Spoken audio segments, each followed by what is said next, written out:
ወንዶች አይተሽ እንደሆነ ምንንም ስራ ቢጠላሉም አንዱ አንዱን ሲያወራ ስለ አንዱ ሲያወራ አትሰሚ። በዚህ የሙዚቃ ኢንዱስትሪ አንተ ገብተህበት ቅድም እንዳልኩ ልትታወቅ፣ ልናውቅ፣ ልንወድ፣ ልናደንቅ ስራዎችን ልንል ችለናል። በህማማት ክርስቲያኖች ምን ያደርጋሉ ሲባል ራሳቸውን ለሰጣቸው ጌታ ራሳቸውን ይሰጣሉ። ሰላም ሰላም፣ ውድ ተከበራችሁና የተወደዳችሁ የዚህ ቻናል ቤተሰቦች እንዴት ናችሁልኝ? ሰሞኑኛ ወቅታዊ አነጋጋሪ የሆነ ጉዳዮችን ይዤላችሁ መጥቻለሁ። ታዲያ ቤተሰቦች ለቻናላችን አዲስ ከሆናችሁ ቻናላችንን ሰብስክራይብ፣ ምንለቃቸውን ደግሞ ቪዲዮዎችን እንደ ሁልጊዜውም ላይክ ማድረጋችሁን አትርሱ። ወደ ቤተሰቦች ዛሬ ሰመረ ባሪያው እጅግ በጣም አስገራሚ የሆኑ ነገሮችን የተናገረ ነበር። በተለይ ደግሞ በተለያየ ሃይማኖት ውስጥ የሚገኙ ሰዎች ላይ የተለያየ ነገሮችን የሚናገሩ ሰዎች ላይ ሀሳብና አስተያየትን እየሰጠ ነበረ። ሰሞኑን ደግሞ አርቲስት አቤል ሙሉጌታ ከዚህ በኋላ ዘፈን አልዘፍንም፣ ከዚህ በኋላ መዝሙር ነው የሚዘምረው ማለቱ የማይረሳ ነገር ነው። ግን የተናገረበት መንገድ እጅግ በጣም ብዙ ሰዎችን እያስቆጣና ያነጋገረ ነበረ። እስኪ ደግሞ ሰመረ ባሪያውን ንግግር ሰምተን እንመለስ። በዚህ የሙዚቃ ኢንዱስትሪ አንተ ገብተህበት ቅድም እንዳልኩ ልትታወቅ፣ ልናውቅ፣ ልንወድ፣ ልናደንቅ ስራዎችን ልንል ችለናል። which is አምጥቶሃል እዚህ ድረስ ማለት ነው። ለምን ሄድክ? ፐርሰናል ቾይስ መብት ነው። በሃይማኖት ምክንያት ሊሆን ይችላል፣ በጤና ጉዳይም ሊሆን ይችላል። ከፈለገ ምንም ይሁን ምክንያቱ፣ እሱ ምክንያት የማንም ማተራለም ያንተ ቾይስ ነው። እሱ ምክንያት አንተንም በዛ ሴንስ ነበር ትችዋለህ፣ ውስጥ ደግሞ ትተኸዋል። ዘን ወይ ጎን ሙዚቃ ይቀጥላል፣ ኢንዱስትሪው ይቀጥላል። ሰዎችን በግል ምርጫቸው መሄዳቸውን ይቀጥላሉ፣ ይመለሳሉ። የሆነ ሳለ ያለው ሙዚቃው ኢንዱስትሪ ተመልሰው ይሄዳሉ። ይሄ የግል ምርጫ ነው። ሳማው ሲኬድ ግን መዝለፍና ኢንዱስትሪውን ማንቋሸሽና የነበሩበትን ቦታ መናገር አያስፈልግም። ትልቁ ችግር እሱ ነው። ሰዎች የግል ሃይማኖታቸውን ሲከተሉ ሁሉም ዓለም ላይ ያለ ህዝብ የነሱን ሃይማኖት አይከተልም። አንድ የተወሰነ ኤክስ የሚባል ሃይማኖት ቢኖርና ኤክስ የሚባለው ሃይማኖት በጨረቃ የሚያምን ቢሆን እኔ ኤክስ ሃይማኖት ተከታዮች ያሉበት ቦታ የተቀመጡበት ቦታ ገብቼ ጨረቃ ቆሻሻ ናት የገማች ናት ምናምን አይደለም። እነሱን አከብራለሁ። ቢያንስ ለጨረቃ ያለኝን ቫልዩ እኔ ራሴ አውቃለሁ። ለምን እነጋገራለሁ እንደዛ ብዬ? ሰዎችን የሚያኖራቸው ጎረቤት የሚያፈራላቸው ዘመድ የሚያፈራላቸው እዚህ መንገድ ላይ ጋሽ ምናምን የምንባባለው አክብሮት ነው። በሃይማኖታዊ አቋሙ ጓደኛ ያደረኩት ሰው የለም። ሃይማኖት ለራስህ፣ ሁላችንም የሃይማኖት አትችላችን ለራሳችን ኖርማሊ ይመስለኛል። ደግሞ የትኛውም ሃይማኖት ሌሎች ሰዎችን አንቋሹ፣ ሰዎች የሚሰሩትን ስራ ስደቡ፣ አጠልሹ የሚል ነገር ያለ አይመስለኝም። ቢኮዝ ሙዚቃ በጣም ትልቅ ስራ ነው ኢንዱስትሪ ውስጥ። ለአንተ አልነግርህም ስለኖርክበት፣ ያልከውን አይደለም የምሰማው የኖርከውን ነው የማየው። ያልከው ባፍ በጣም ውስብስብ አጋንንት ያለበት ነው። በጣም ቆሻሻ ነው። ከስካር እኩል ነው። አሚን የምትችላቸውን ቃላቶች በሙሉ ትጠቅማለህ። አብረው የሚሰሩ ሰዎች እስከዛሬ ድረስ የኖርክበት፣ ሙዚቀኛ ተብላ አይደንቲፋይ የተደረክበት፣ ኮንሰርት የሰራበት፣ አልበም ያስተዋወቅበት የዩቲዩብ ቻናል፣ የፌስቡክ ፔጅ ያፈራው ያን የሚያክል ፎሎወር ያፈራው በሙዚቃ ነው። አሁን የምትጠቀምበት እሱን ነው። ይሄንን ንግግር ለመጠቀም በቆሻሻ የተፈራ ከሆነ እኮ መዝጋት አለብህ። እሱን በሙሉ ዘግተህ በአዲስ ነው መጀመሪያ ያለብህ። እንደ አዲስ የተወለደ ሰው እንደ አዲስ ነው የሚጀምረው እንጂ እንደ ዘፋኝ ነው ያንን ፔጅ ፎሎ ማድረገው እንጂ እንደ ሌላ ሰው አይደለም ፎሎ ማድረግ። ከሱ ነው የምንጀምረው እኮ እና ኖርማሊ ያንተ በጎ እንደሆነ እኮ ተስፋ አደርጋለሁ። በጎ እንደሆነ ማለት በቃ ለነፍስህ ሚኒንግ ነው የሰጠህ እምነትህ ነው። ሄደሃል። በቃ ከሄድክ ኖርማሊ ሰው ተመስግኖ ነው መሄድ ያለበት፣ ተሳድቦ መሄድ የለበትም። ምክንያቱም ልክም አይደለም። መከባበርን ያጠፋዋል። ሲጀመር ሰዎችን በሚሰሩት ስራና በምናምን ስራ ማጠልሻት ልክ አይደለም። ሰው ብቻ አይደለም ይሄ የሚጠለሸው፣ በሚሊዮን የሚቆጠሩ ለዘመናት እዚህ ሙዚቃ ኢንዱስትሪ ውስጥ የተሰራበት ሙዚቃ ተወደደም ተጠላም የዕለት ተዕለት ህይወታችን አካል ነው። ሰዎች እንደሰማችሁት ነው። እጅግ በጣም ደስ የሚል ነገር ነበር ሰመረ ባሪያው ሲናገር የነበረው። ምንጊዜም ቢሆን የነበረበትን ነገር መርሳት የለብንም። ምክንያቱም አቤል ሙሉጌታ እጅግ በጣም ትላልቅ ስሞችን ያተረፈው ነው፣ ደግሞ የተለያዩ ገንዘቦችንም ያፈራው ስቱዲዮንም የገባው ዘፈን በመስፈን ነው። ታዲያ ዘፈን ካቆመ በኋላ ያ የጨለማ ህይወትን ማፍታት አልፈልግም ብሎ የተለያዩ ዘፋኞችን ያስቆጣ ንግግሮችን እየተናገረ ነበር። ታዲያ ከነዛ ንግግሮች መካከል ሳሚዳንም የተለያዩ አይነት መልሶችንም እየመለሰለት ነበረ። እስኪ ደግሞ ሌላ አንድ ቪዲዮ አይተን እንመለስ። አልፎ ክሊር አድርጌያለሁ። እኔ በኦርቶዶክስ ቤተ እምነትም በፕሮቴስታንት ቤተ እምነትም እኔ ቤተሰቦች አሉ። ከአንደኛው ወደ አንደኛው ሰዎች የሚያደርጉትን የእምነት መቀየር እኔ ምንም እንትን የለኝም። ያ የሚመለከታቸው ሰዎች አሉ። እኔ ምንም መቃወመው ነገር የለም። የኔ ውግንነት ከሙዚቃ ሙያ አንፃር እዛ በሙዚቃ ሙያ ውስጥ ቆይተው ሲቀይሩ መቀየራቸውም ችግር የለውም። ምን ሲሉ ነው ከኔ ጋር ችግሩ? ያ የጥልቁ አሰራር ምናምን ብለው የነበራቸውን ህይወት እኛንም አንድ ላይ እዛ ውስጥ ሲደፈጥጡ ያልካል። ለምን መሰላችሁ? ስለምንተዋወቅ እኮ ነው። ፍሬንዳሞች አይደለ? አብረን አይደለ? የሙያ አጋር ስንሄድ ምናምን እንደ ሰውኛ ነው የምናወራው እና በሙዚቃ ውስጥ ያገኘነውን ደስታ ሁሉን ነገር ምናምን እናወራለን። ይሄ ነው ህይወታችንን መቀየሩ ምኑ በደስታም በምኑ በሁሉ ነገር በሐዘኑም በምኑም ስለምንገናኝ ያ ሰውኛን ባህሪ ገና ለገና እዛ ጋር ሰዎችን ለማሳመን ባለፈው ክሊርሊ እንግዲህ ፈጣሪን ማሳመን ይቀላል በዚህ ሰዓት ሰውን ከማሳመን ብያለሁ እና እዛ ጋር ያለውን ሰው ለማሳመን በዛ ላይ ደግሞ ሙዚቃ ኃጢአት ነው የሚለው በጣም ፕሮሞት ስለተደረገ ኃጢአት ነው ግን ፕሮሞሽኑ በጣም ከፍ ስላለ እሱም በኋላ አስረዳቸዋለሁ ስለተደረገ ያንንም አድቫንቴጅ ይጠቀሙና ስማቸው እንዳለ ነው አይነካም ያ የጥልቁ አሰራር ነው ይሉና እዚህኛው ጋር ፍሮንት ሮ ላይ ደቅ ይላሉ እዚህም ሲመጡ ክሬም ላይ ነው ቁጭ የሚሉት እስቲል እዚህም እኮ ፍሮንት ላይ እንዲቀመጡ የምታደርጋቸው ሙዚቃ ነች በሙዚቃ ያገኘውን ስም ተጠቅመው አይደል እዚህ በገሌ ገሌ የሚባል እውቅናውን ትቶ ምናምን ጆይን አደረገ የሚባል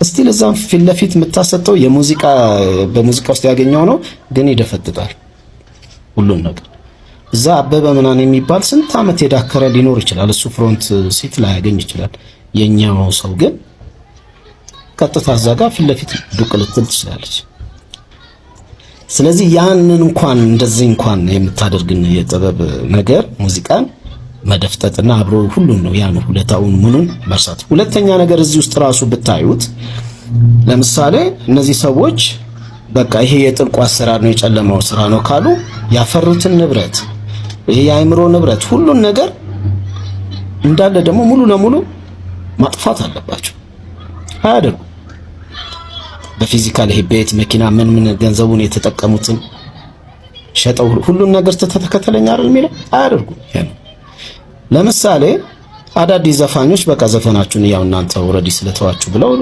ድጋሚ ሰርተው ሊጠቀሙ ሲሉ እኮ ይካሰሳሉ አብዛኞቹ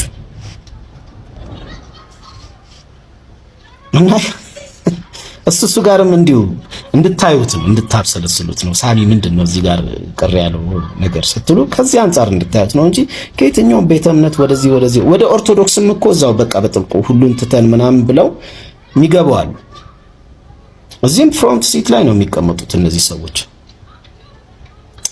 እና እሱ ስለማንተ ሁለተኛው ፖይንት የፕራይም ታይም ነው ፕራይም ታይም አይ ቲንክ እኛ የምናይበት በሙዚቃ ውስጥ ያለን ሰዎች የምናይበትና ፐብሊኩ የሚያይበት ይለያያል ፐብሊኩ አንዴ ታዋቂ ከሆንክ ሁሉ ጊዜ የሚመች ገንዘብ የምታገኝ ምናምን ራሱማ የሞላለት ነው የሚባለው በዚህኛው ግን የተለየ እዚህ ውስጥ ስትሆን ስምህ ከፍ ቢልም ሌላ ደግሞ የሚጠይቅ ነገር አለ ፐርፎርማንስ የኮንሲስተንሲ ነገር አብሮ ኤንጌጅ የማድረግ ነገር የማኔጅመንት ነገር ይጠይቃል ከዛ ፕሮሞተሩ ምኑ ሲያቃጭልልህ ምናምን እዛ የዲል የማድረጉ ነገር አብረህ የመዘርጋቱ ጥሩን ምኑ ሌላ ደግሞ ኢፈርት የሚጠይቅ ነገር አለ በዛ ውስጥ ምን ያህል ደግሞ ሌላ ሰክሰስ ታመጣለህ ገባ እና አብዛኞቹ አንዳንዶቹ ስማቸው ከፍ ይልና እዚህ ጋር ዝቅ ይላል በአመት ውስጥ ምንም ላይሰራ ይችላል ስሙ ከፍ ያለ ነው ፋይናንሻሊ ሳያገኝ ወይ አንዳንድ መጠቀም ያለበትን ነገር ሳያገኝ ይቀርና በኋላ ላይ ለሆነ ለኩላሊት ወይ ምናምን ለእርዳታ ሲወጣ እናንተ ራሱ ትሎ የለም ቆይ ግድ የለም በኋላ እኛ ነን የኩላሊቱ የምናዋጣው ትሎ የለም ያ ስሙ ከፍ ይላል ግን ፋይናንሻሊ ስቴብል ላይሆን ይችላል እሱሳ ያ ክሬሙ ይሄ የቱሩ ይሄ ፕሮሞተሩ ሲያጨናንቅ ምናምን ብዙ ሰው እዛ ላይ አይቀይርም ያቺ ክሬም ታይም ላይ ብዙ ሰው አይቀይርም እዚህኛው ላይ ነው ሶ ፐብሊኩ ግን ምን ይላል ወረሱ ዝናው ከፍ ባለ ጣራ በነካ ሰዓት ሁሉን ነገር የዓለምን ነገር ትቶ ነው የመጣው ይላል እውነታው እንደዛ ላይ ይችላል እኛ እንታወቃለን ማን እንደሚሰራ እንዴት አድርጎ እንደሆነ ስለምንታወቅ እሱ ግድልም የኛ ፕራይም ታይም የምንለውና ፐብሊኩ የሚለው ሌላ ይችላል በሱ እንያዘው ሶስተኛ የዘፈን ኃጢአተኝነት ነው ምንም የሚያጨቃጭቅ ዘፈን ኃጢአት ተደርጎ መቆጠር የለበትም ብለው ክርክር ያደረጉ አሉ ለምሳሌ አንዱ ዮናስ ጎርፌ ነው ዮናስ ጎርፌ በኔ ዘፈን ተከራክሮ ያቀር ድምጽ አልባ ሰው በሚለው የኪያሾ ላይ ገብታችሁ ዩቲዩብ ላይ ራሱ አለ ያ የኪያሾ ያዘጋጀው ኦፍ ኮርስ ባላንሱ ትንሽ ለኔ እንትላደ ዮናስ ጎርፌ ለብቻው እዛ መድረክ ላይ ያሉትንም ሰዎች ፐብሊኩንም ምኑንም የተጋፈጡ ባላንሱ ጋር እንትን ባይሆንም ግን ትልቅ ዝግጅት ነው ድምፅ አልባ ሰው የሚለውን እየተነተነ ተከራክሮበታል። ዮናስ ጎርፌ ደውሎልኝ የሱን መጽሐፍ ይሄ ቤተኛ እኔ ደግሞ ከራስ ጋር ንግግር ነገር የነበረው ነገር እጅግ በጣም ትክክል ነው ብዬ አስባለሁ። ታዲያ የሳሚ ዳንስ ነገር ቤተሰቦች እንዴት አገኛችሁት? የተሰማችሁን የግል ሐሳብና አስተያየት ኮሜንት ላይ አስቀምጡልኝ። ሌላ ደግሞ ቤተሰቦች ዘማሪ ገብረ ዮሐንስ ከአዶናይ የመኪና ስጦታ ሊበረከትለት እንደሆነ ሁላችንም እናውቃለን። ታዲያ እጅግ በጣም ብዙ ሰዎችም ምነው ሽልማቱ ዘገየ፣ እጅግ በጣም ብዙ ጊዜም አለፈው እንደዚህ ነገር ከተባለ መቼስ ነው ይሄ ፕሮግራም የሚተዘጋጀው መኪና ውስጥ የሚሰጠው ገሉ ነበር። ታዲያ ለፋሲካ በዓል ላይ እንደሚሰጠውም የተነገረ ነበረ። እስኪ ደግሞ የዘማሪ ገብረ ዮሐንስ ንግግር ሰምተን እንመለስ። አዶናይ በዚህ አጋጣሚ በጣም ነው የምወድህ፣ በጣም ነው የማከብረህ። በጣም ጥረት አደረገ። ተነሳሽነቱ እንዴት አየው ነው ጥረቱን እማሏሽህ እኔ ሁሉ ጊዜ እንደማወራው እሱንም በፊት በግል ቲክቶካችን ስናወራ ያንን ሐሳብ እንድታስብ ባንተ ላይ ይሄንን በጎ ነገር በልብ ያስቀመጠ እግዚአብሔር ይክበር ይመስገን ነው ያልኩት። አሁንም በድጋሚ እኔ የማመሰግነው አምላኬን ነው። እንደ ሰው ግን እንደ ቅንነቱ ግን ያው አመስግኘዋለሁ። አዶናይ wish good luck አሜሪካ ያለው ጉዳይህን እንዲሳካልህ በጣም ነው የምመኘው። እንግሊዝኛ ደግሞ እንዳልናገር መኪናው ታዲያ መቼ ነው የሚሰጠው? መኪናይቱ በሴት አንቀጽ እንጥራትና ምክንያቱም ፀሐይ የምትጠራው በሴት አንቀጽ ነው። እንደውም መኪናዋን ማለት መኪናይቱ አይ ቲንክ የሚሆነው ያው በዚህ ሰዓት መኪናን ያክል አግኝተን ትንሽም ቢሆን ፍየል ካልተረደ ጥሩ ስለማይሆን ጾም ሲፈታ ቢሆን ተስፋ አደርጋለሁ። ስፔሻል ዴንታል ክሊኒክ ፍየል ማን ነው መኪና ብቻ አይደለም የሚሰጠን ፍየሉንም ጨምሮ ነው እንዴ አብሮ ይሰጠናል። ሰዎች እንደሰማችሁት ነው አሮናይን ሲያመሰግኑ ነበር። ዘማሪ ገብረ ዮሐንስ እጅግ በጣም ትልቅ ነገሮችንም እንደደረገለትም እየተናገረ ነበረ። ከሁሉም አስቀድሜ ግን ማመሰግነው የሰማይና የሚሉ ንጉስ ልዑል እግዚአብሔር ነው። እጅግ በጣም ደስ የሚል ነገሮችን እየተናገረ ነበር። ታዲያ የዘማሪ ገብረ ዮሐንስ ንግግርን እንዴት አገኛችሁት? ሐሳባችሁን ኮሜንት ላይ አስቀምጡልን። ቤተሰቦች አሁን ያለንበት ወቅት የህማማት ወቅት ነው። ታዲያ አባታችን አባ ገብረ ኪዳን ደግሞ እጅግ በጣም ደስ የሚል ነገሮችን የተናገሩ ያስተማሩ ነበረ። በህማማት ወቅት ጊዜ ማድረግ የሌለብን ነገሮችንም እያስተማሩ ነበረ። ምናልባት ደግሞ ሁላችንም እናውቃለን ተስፋ አድርጋለሁ። ምናልባት ደግሞ የማናውቅ ሰዎች ደግሞ ካለን እጅግ በጣም ደስ የሚል ጠቃሚ ምክር አባታችን አባ ገብረ ኪዳን እያስተማሩ እያስተላለፉ ነበር። እስኪ ደግሞ የእሳቸውን ንግግርንም ሰምተን እንመለስ። በህማማት ክርስቲያኖች ምን ያደርጋሉ ሲባል ራሳቸውን ለሰጣቸው ጌታ ራሳቸውን ይሰጣሉ። በዓይናቸው በጎ ነገር ብቻ ከመመልከት ውጭ ለስጋ የሚሆን ነገርን ባለማየት፣ በጆሮ ለስጋ የሚሆን ነገር ባለመስማት፣ እግር ወደ ስጋዊ ነገር ባለመሄድ፣ አንደበት ስጋዊ ነገር ባለመናገር፣ ለሰውነታችን የሚገባውን ስጋዊ ጌጥ ከመጠን በላይ መታጠብ፣ ሰውነትን መንከባከብ፣ በምቾት ስፍራ ላይ መኖር፣ ለሰውነት ምግብ አጣፍጦ ማቅረብ፣ ዋዛ ፈዛዛ፣ ጨዋታ እንዲህ ያሉ ነገሮችን ሁሉ ትተን ራሱን ለሕማም ለሞት ለኛ ብሎ አሳልፎ ለሰጠ ጌታ ራሳችን መስጠትን የምናደርግበት የምናሳይበት የስጦታ ሳምንት ነው። ሰዎች አባ ገብረ ኪዳን እጅግ በጣም ደስ የሚል ነገሮችን እየተናገሩ እንዲሁም ደግሞ ደስ የሚል ትምህርቶችን እያስተማሩ ነበረ። ታዲያ የአባታችንን የአባ ገብረ ኪዳን ትምህርት እንዴት አገኛችሁ? የተሰማችሁን ሀሳብና አስተያየት ኮሜንት ላይ አስቀምጡልን። አባታችን አባ ገብረ ኪዳን እግዚአብሔር ያገልግሉ ዘመናቸውን ያርዘምልን፣ እድሜና ጤና ጨምሮ ይስጥልን። እናንተም ኮሜንት ላይ የተሰማችሁን ሀሳብ ኮሜንት ላይ አስቀምጡልን። ቤተሰቦች እጅግ በጣም በሚያስገርምና እጅግ በጣም በሚያስገርም ሁኔታ መምህር ዘላለም ቤት እንዳልነበረው ጓደኞቹም እንዲሁም ደግሞ የቅርብ ወዳጆቹም ለቅሶ ለመድረስ ፈልገው መምህር ዘላለም ቤት እንዳልነበረው የተናገሩ ነበር። እጅግ በጣም ሰዎች በዚህ ላይ እየተገረሙና የተለያዩ ቪዲዮዎችን የተቀባበሉ ይገኛሉ። እስኪ ደግሞ ይህ ቪዲዮ አይተን እንመለስ። ምንድነው እኔ መምህር ዘላለም አውቆታል፣ ተጠርቶ እንደሚሄድ በደንብ አውቆታል። ለነዚህ ብዙ ማስረጃዎች መናገር ይቻላል። ለምሳሌ የመጨረሻ ስብከቱ ቅድስት ሥላሴ ካቴድራል የሰበከው ስብከት ነው። ለመጨረሻ ጊዜ ርዕሱ ምንድነው የሚለው? ባሪያህን በሰላም ታሰናብተዋለህ። ከዛ በኋላ ወደ ምሕረት ላይ መምህር ዘላለም አልሰበከም። የመጨረሻ ስብከቱ እሱ ነው። ባሪያህን በሰላም ታሰናብተዋለህ። ይሄ ስምዖን የሚባለው አረጋዊው የጌታን ማዳን ካየ በኋላ ከማለፉ በፊት ለመጨረሻ ጊዜ የተናገረው የመጽሐፍ ቅዱስ ቃል መምህርም እሱን ተናግሮ ነው የመጨረሻ አገልግሎቱ አድርጎ ከዛ በኋላ የተጠራው። ስለዚህ አውቆታል። ብዙ ጊዜ ለኔም የገባኝ አሁን ነው እንጂ ይነግረኝ ነበር። ብዙ ጊዜ ያለ መሰለህ እንዴ እኮ አንቆይም እኮ ህይወት እኮ አጭር ናት። ወጥቶ መግባት እኮ የለም፣ ተቀምጦ መነሳት እኮ የለም፣ ዘመናችን እኮ አጭር ነው ይል ነበር። ትናንት አንድ ሰው ከእንግሊዝ ደውሎልኝ ነበር። አሜሪካ ከመሄዱ በፊት ለአገልግሎት ለንደን ሄዶ ነበር፣ ሼፊልድ የሚባል አካባቢ እና እዛ እያለ ነው የብፁዕ አቡነ ዕንባቆም እረፍትን የሰማው። በቅርብ ነው ያረፉት። እሳቸው በጣም ወዳጁ ናቸውና ልክ ሰምቶ ደነገጠና ለልጁ ምን አለው? የኔንም እረፍት እንደዚሁ በድንገት ትሰማላችሁ አለኝ። ይሄ እንግዲህ ከዛሬ ወር ከ15 ቀን ወይ 2 ወር አካባቢ ነው የተናገረው። የኔንም እረፍት ትናንትና ነው የደወለልኝ ልጁ፣ እንደዚሁ በድንገት ትሰማላችሁ አለ። ስለዚህ እሱ አውቆታል። የሚገርመው ደግሞ ከኚህ አሁን አቡነ ዕንባቆም የሚባሉት ሊቀ ጳጳስ በጣም ወዳጁ ናቸው። በገጠሪቱ ኢትዮጵያ ብዙ አዳዲስ ተጠማቂያንን እሱ እያስተባበረ አብረው እንዲጠመቁ አድርገዋል። ኢየሩሳሌምም ብዙ ወዳጅነት አላቸውና በ40 ቀን ልዩነት ነው። በጣም ይዋደዱ ናቸው። እሳቸው ባረፉ በ40 ቀን አካባቢ ነው እሱም ደግሞ ያረፉ እና ፍቅራቸው ልዩ ነው። ስለሰማችሁ ነው በትላንትናው ዕለት እጅግ በጣም ብዙ ሰዎችን ያስገረመ የነበረ ነገሮች ነበረ። ሰይፉ ፋንታሁን ላይ ሲናገሩ የነበሩት እጅግ በጣም ብዙ ሰዎችም የተቀበሉት ያለው ቪዲዮ ነው። ታዲያ የወንድሞቻችንን ንግግር እንታገኛችሁት የተሰማችሁን ሀሳብ ኮሜንት ላይ አስቀምጡልን። በስንቱ ድራማ እጅግ በጣም ብዙ ሰዎች እንደሚሉት ሁላችንም እናውቃለን። ታዲያ ከኢቢኤስ ቲቪ ወጥቶ ወደ ቻናል ዋን ሊገባ ነው የተነገረ ነበር። ታዲያ እጅግ በጣም ብዙ ሰዎችም ለምንድን ነው እጅግ በጣም ለብዙ ዓመት የተገነባው ስማቸውን የኢቢኤስን ስም ለማፍረስ እየተሞከረ ያለው? ኢቢኤስ አሉኝ የሚላቸው ፕሮግራሞችን ለምንድን ነው የተወሰዱበት ያለው? እንዲሁም ደግሞ ኢቢኤስ አሉኝ የሚላቸው ጋዜጠኞችን ለምንድን ነው የተቃወሙበት ያለው ብለው የተለያየ ሀሳባቸውን የተናገሩ ይገኛሉ።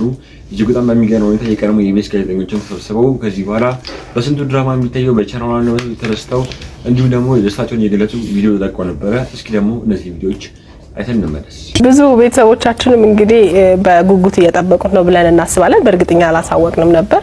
ዛሬ ግን የምስራቹን ስንነግራችሁ እጅግ በጣም ደስ እያለን ነው። ተወዳጁ ተከታታይ ሲትኮም በስንቱ የፋሲካ ዕለት በቻናል ዋን በስንቱ ድራማ በቻናል ዋን የፋሲካ ዕለት ይጀምራል። ይሄንን ስንነግራችሁ በጣም ደስ እያለን ነው። የበስንቱ ሲትኮምን ኢቢኤስ ላይ በመውሰድ በቻናል ዋን ላይ ሊያስተላልፉ እንደተስማሙ ነው የሚናገረው። ኢቢኤስ ቴሌቪዥን አማተር የሆኑ ባለሙያዎችን ከታች አንስቶ በሙያና በስነ ምግባር በማብቃት በህዝብ ዘንድ ተቀባይነትና ተወዳጅነት እንዲያገኙ የሚያደርግ ተመራጭ የሆነ የቴሌቪዥን ጣቢያ እንደሆነ ይታወቃል። አንዳንዶች በዚህ ጣቢያ ላይ እውቅናና ተቀባይነትን ካገኙ በኋላ በዩቲዩብ የሚገኘው ረብጣ ገንዘብ አማሏቸው ከዚህ የቴሌቪዥን ጣቢያ ወጥተዋል። መውጣታቸው ራሱን ተከትሎ ምንም ችግር ባይኖረው፣ ነገር ግን ይህ ቻናል በጥረትና በስራ ያመጣውን መልካም ስሙ ላይ ጭቃ በመለጠፍና ስሙን በማጉደፍ መውጣታቸው ትዝብት ነው ትርፉ እንድንላቸው አድርጓል።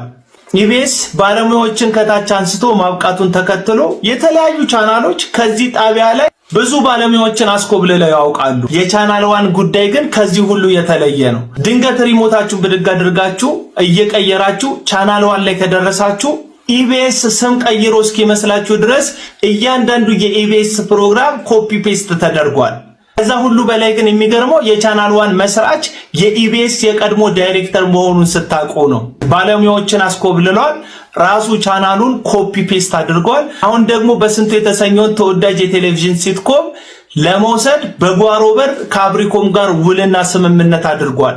ለዚህ ስምምነታቸው ደግሞ ኢቢኤስ ለቻናል ዋን በቀጥታ ደብዳቤ እንደጻፈ አንዳንድ ማጣሪያዎችን ሳደርግ አውቄያለሁ። የቴሌቪዥን ጣቢያ እንደ ስጋ ቤትና እንደ ንግድ በመኮረጅና ሌላውን ጥሎ ራስን ለማቆም በመሞከር የሚመሰረት ቢዝነስ አይደለም። ከዚህ ሁሉ በላይ ደግሞ የሚገርመው የአብሪኮም ባለቤት ከቻናል ዋን ጋር ከኢቢኤስ በስንቱን ወስዶ ቻናል ዋን ላይ እንዲተላለፍ ስምምነት ያደረገው አቶ አብርሃም ገዛኸኝ ይህንን በስንቱ የተባለውን የቴሌቪዥን ተከታታይ ድራማ እንዲያዘጋጅ ሐሳብ ሁሉ የቀረበለት በቅርብ ጊዜ ከዚህ ዓለም በሞት በተለዩት የኢቢኤስ መስራችና ባለቤት በሆኑት በራሳቸው በአቶ አማን መሆኑ ነው።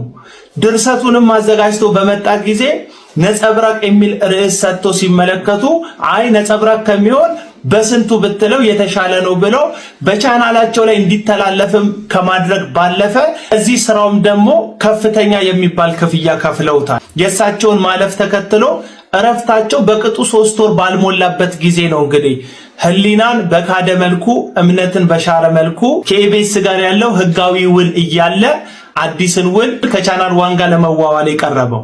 ኢቢኤስ እንደምታውቁት በዚህ 3 ዓመታት ውስጥ በተለያዩ መንገዶች እያለፈ ያለ የቴሌቪዥን ቻናል ነው። በተለይ ደግሞ ተወዳጅ የሆኑ የቴሌቪዥን አዘጋጆቹን አቶ አስፋው መሸሻን እንዲሁም ተወዳጁን አርቲስት አቶ ነጻነት ወርቅነን በቅርቡ ጊዜ ያጣ የቴሌቪዥን ቻናል መሆኑን ተከትሎ በዛም ላይ ደግሞ የድርጅቱ የጀርባ አጥንት ሆኖ ድርጅቱን ሲመሩ የነበሩት አቶ አማንንም በተከታይ ያጣ የቴሌቪዥን ቻናል ነው። ይህ የቴሌቪዥን ቻናል በህዝብ ዘንድ ተወዳጅነቱና ተደማጭነቱ የሚቀጥል መሆኑ ምንም ጥርጥር ባይኖርም አንዳንድ ሰዎች ግን ምንም እንኳን ሰውን ባትፈሩ ለእምነታችሁና ለህሊናችሁ ከሁሉ በላይ ደግሞ ለፈጣሪያችሁ ታምናችሁ በታማኝነት ብትኖሩ የሚል መልእክት ለማስተላለፍ ነው ይህንን ሐሳብ ያቀረብኩት። ሰላሙን ቤተሰቦች መጀመሪያ የኢቢኤስ የቀድሞ ጋዜጠኞች ሲናገሩ እንደሰማችሁት ነው። ከዛ በኋላ ወንድማቸው ሲናገር የነበረው ነገር እጅግ በጣም ትክክል ነው ብዬ አስባለሁ። እናንተም የተሰማችሁን ሐሳብ ኮሜንት ላይ አስቀምጡ። እጅግ በጣም ትላልቅና አንጋፋ አርቲስቶች ኢትዮጵያ ውስጥ በሕክምና ስህተት እንደሞቱ ስንቶቻችሁ ታውቃላችሁ? ታዲያ እጅግ በጣም ብዙ ሰዎችም ትምህርት የሆናቸው ዘንድ እጅግ በጣም ጠቃሚ ነገሮች በቃ ደብሎ የተናገረ ነበረ። እስኪ ደግሞ ይህን ቪዲዮም አይተን እንመለስ። ምክንያቱም የነሱ ስራ ከነፍስ ጋር የተያያዘ ነው፣ ከትልቅ ህሊና ጋር የተያያዘ ነገር ነውና ምን ያህልስ እነሱ በኃላፊነት ስራቸውን እየሰሩ ነው። ይሄ ጥሩ ሙያተኞች እንዳሉ ሁሉ በዛን ሰዓት የሙያቸውን ግዴታ ቢወጡ ኖሮ እና የቻሉትን አርገውልን ቢሆን ኖሮ እዚህ ጋር ቆመን እግዚአብሔር ይስጣችሁ የምትችሉትን አድርጋችኋል፣ ስላልቻላችሁ የእግዚአብሔር ሆኗል፣ ግን ስለተሆነልን ነገር ሁሉ እናመስግናቸው ደስ ሲል ባለኝ ነው። ዶክተሩ በመጀመሪያ ደረጃ አንድ ሰው ኦፕሬሽን ሩም ሲገባ ደሙ ቼክ መደረግ አለበት ታዟል አለን። ከታዘዘ ለምን አልተሰራም? አላሰራውም። በምን አደረከው ብለን ስንጠይቀው በክትትሉ አለን።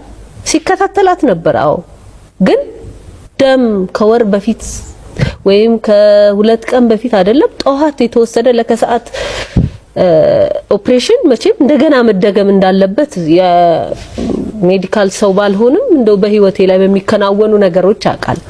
አሁን ይሄን የምለው በስተት ምክንያት የብዙ እናቶች ህይወት ያለፈ ነው። ስለዚህ በእኛ መብቃት አለበት። ስለ ህክምና ስህተት በአደባባይ እንዲወራ የማይፈለገው ለምንድን ነው? ሐሳባችሁን በኮሜንት ሴክሽን ላይ አስቀምጡልኝ። ሰላም ደጉላው ነኝ። እንግዲህ ከሰሞኑ ከዚሁ ከህክምና ስህተት ጋር ተያይዞ ባለው አንዲት እህታችን የቶንሲል ህክምና ካደረገች በኋላ የደረሰባትን የአካል ጉዳት በተለይም ደግሞ በህክምና ስህተት የደረሰባትን ጉዳት እዚህ ሚዲያ ላይ ቀርባ ከተናገረች በኋላ እኔም እንደ አንድ የህግ ባለሙያ በህክምና ስህተት ምክንያት አንድ ሰው የአካል ጉዳት ወይም ሞት ከደረሰበት በቸልተኝነት የህክምና ስህተት የፈጸመ ሰው የፍትሐ ብሔርም የወንጀልም ተጠያቂነት እንዳለበት ቪዲዮ ከሰራው በኋላ 2 አይነት ሐሳብ የያዙ የህክምና ባለሙያዎችን ለመመልከት ችያለሁ። አንዳንዱ ደውሎም ያነጋገረኝ አለ፣ አንዳንዱ ደግሞ በዚሁ በሶሻል ሚዲያ ሐሳባቸውን የሰጡ አሉ። እንግዲህ በቅንነት ሙያቸውን በመውደድና በማክበር ሙያቸው እንድነካባቸው የማይፈልጉ የህክምና ባለሙያዎች አሉ። እነዛን አስቀድሜ እኔም በቪዲዮዬ አመስግኛለሁ። ምክንያቱም እልፍ የሆኑ ምስጉን የሆኑ ራሳቸውን፣ ጊዜያቸውን፣ ህይወታቸውን ጭምር አደጋ ላይ ጥለው የሚሰሩ የህክምና ባለሙያዎች አሉ። አንዳንዱ ደግሞ የሚሰጠው ሐሳብ ስለ ህክምና ስህተት በሶሻል ሚዲያ በሌሎችም የመገናኛ ብዙሃን ከተነገረ በአንድም በሌላም የሰሩት ጥፋት ስላለ በተለይም ደግሞ በህክምና ስህተት በቸልተኝነት ያጠፉት ጥፋት ስላለ የህክምና ስህተት ሚዲያ ላይ መነገር ከተጀመረ ጉዳዩ ወደ እያንዳንዳቸው እንደሚመጣ ተረድተው በጣም እየተቆጡ ያሉ ለማወቅ ችያለሁ። ይሄን ጉዳይ እኔ በምሰጠው ሐሳብ መቼ ምን መናገር እንዳለብኝ አውቃለሁ። የግዴታ ይሄንን ሐሳብ እንድሰጥ መነሻ የሆነች ሴት ጋር ተያይዞ ባለው እንደ ሐኪም በወንጀል ወይም ደግሞ በፍትሐ ብሔር ከተቀጣ በኋላ አይደለም ሐሳብ መስጠት ያለብኝ።